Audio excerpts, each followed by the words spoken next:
Well, it's time for our talk again.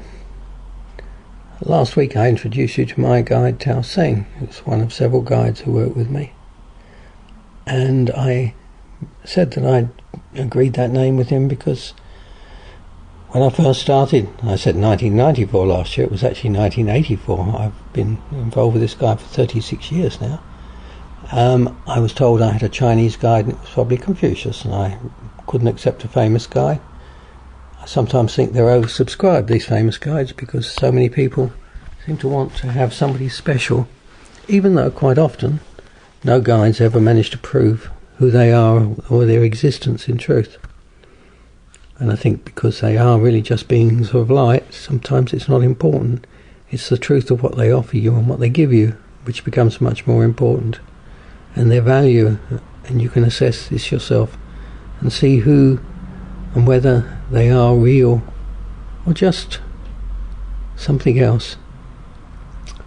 My guide, yes, well, Tao Seng, as he proved to me, he was, after this particular talk, which I'm going to read to you, which was done on the 24th of September 2017, he put his symbol for Tao Seng down and asked me to look for him. And I found some things then, but last week when I allowed myself to do the talk where I passed over to him, letting him speak as best I could, he actually gave me even more information about him, which is even more fascinating. I found more has been put on the internet about Tao Seng. The spellings are all a little bit different, but apparently the common way to spell it for us is this. And on the 24th September I asked my guide to give me a talk for that Sunday service. I wrote the following down. It was interesting because first of all I had to allow myself to settle to do this writing, and all of the start of it was all scrawled and disjointed to start proceedings, and then he gave me the words and I actually then typed it to check the material, because you need to find out whether you really are happy with what you've been given, whether it does seem to be valid, whether it is just you rehashing something you've read. And I checked the material, and it wasn't what I expected. Indeed, in parts it was quite challenging and could be subject to some disagreement, which is like his talk last week. This man is a challenging guide. He has challenging thoughts. He did in life, as I've discovered. However, when I read after I typed it, I was happy the style was different to mine, although of course in communications, when you're doing this without being in full trance, or even in full trance, your subconscious mind can interfere, and it probably did in a few areas of this particular talk. When I'd finished it, a lot of people asked for copies, so I gave them, and I published it on Liz and I's forum, which is separate to the mission, which we've been running since 2006, called Spiritualism Link. It's in the forum under the section called Thoughts on Spiritualism. There are different forums and different topics in the forums, and the forum is Thoughts on Spiritualism, and the topic's about the third one down. And when I started, I recorded everything of what was given to me. And the first steps: 1, be ready; 2, wait; 3, open your mind. God is love, love for everything and love for everyone. There are no limitations to this love and no exclusions. God and Spirit see behind the faces of everyone, into their mind and hearts. As you live this life, so will your future progress be planned to facilitate change and growth in the spirit world. Punishment is not part of this, but the process of learning is to face what you have done in life.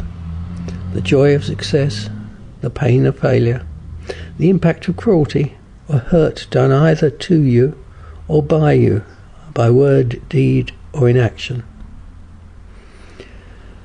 Neither in this physical world nor in spirit will we impose on you. In this life, everything you have done has involved choices.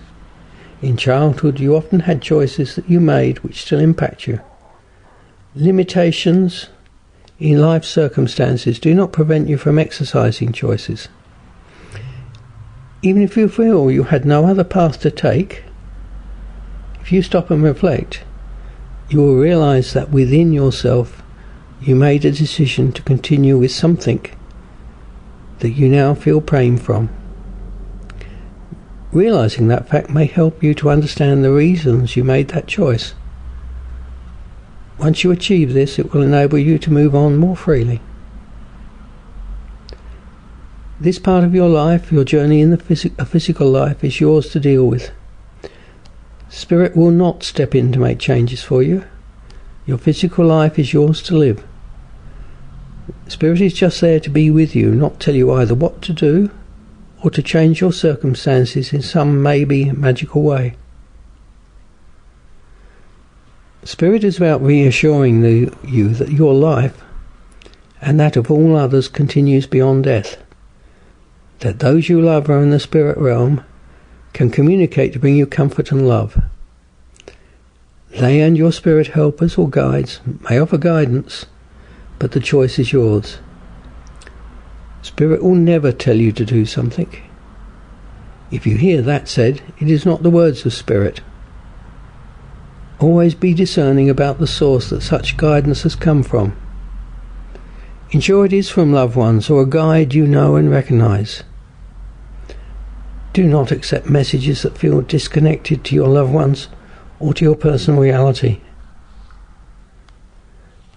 Messages that suggest the creation of special individuals and groups should also be discarded. Spirit loves everyone equally. God will always try to create the chance for everyone to progress, either through this life or through revisiting this life's experience when you return to the realms of spirit. The way forward always involves some form of trial, because the individual has to face their life. Just because you believe you are a righteous person does not mean you treated your fellow man properly.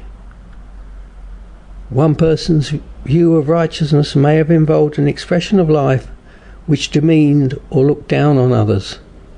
That type of life can cause as much or more harm to others than the act of a criminal.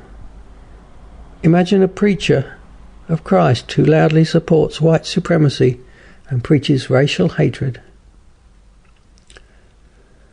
One man's terrorist is another man's hero.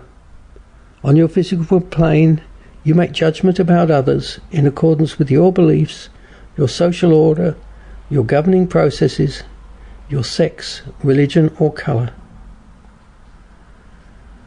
God does not judge by this method when you return to spirit. This is the start of a new learning process as you come to terms with what you did with your physical life and realize that spirit realms contain everyone who has made a journey in the physical world. One journey is enough, albeit some may choose to return and revisit the physical world. The reasons may be many, but never as a punishment or to put right actions in a previous life in this world. When you are in the spirit realms, you will find that many join together to share their experience and use this process to grow. You also have the pleasure of the support of those guides who supported your physical journey and those loved ones who will have started their path of growth through this process. Remember this process that you will join when you return to spirit. Use it to guide your life to help others whilst in the physical world. Sharing with others and growing together can help your journey and that of others, whilst hatred will slow your development. Remember, Spiritism's principles are simple, but they can be used as a foundation for action. Always hold that everyone is loved. God would love the physical world to understand the commonality of all its peoples, despite the apparent differences. Never allow a distorted vision of the world to take hold of your mind, despite what you see around you, despite what you read, despite what some try and make you think. Use your mind wisely, maintain your spirit, and remember, God and Spirit are love. Signed, Tao Seng. Thank you.